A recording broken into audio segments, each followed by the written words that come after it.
How to calculate percentage in Google Sheets. If you want to calculate percentage in Google Sheets, it's very simple to do so. First, let's say you've got two different rows or columns right here. First, you want to type the percentage for the first one. So 500 out of 1000 means 50%. So I type in 50 here.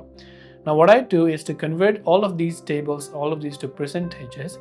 First I select that, and then from the top you can see this format as percent. So I click on that option, and when I've done that, I can just click on this particular option to increase the decimal places or to decrease the decimal places like this, right? So when I've done that again, I can simply drag it to all of the ones like this and hit the percentage icon, and then I'll be able to go ahead and then basically convert it to a percentage format to all the other ones that I prefer as well. And this way I'll be able to go ahead and then basically calculate percentages in Google Sheets.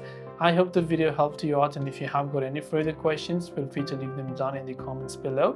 Thanks for watching and see you in the next video.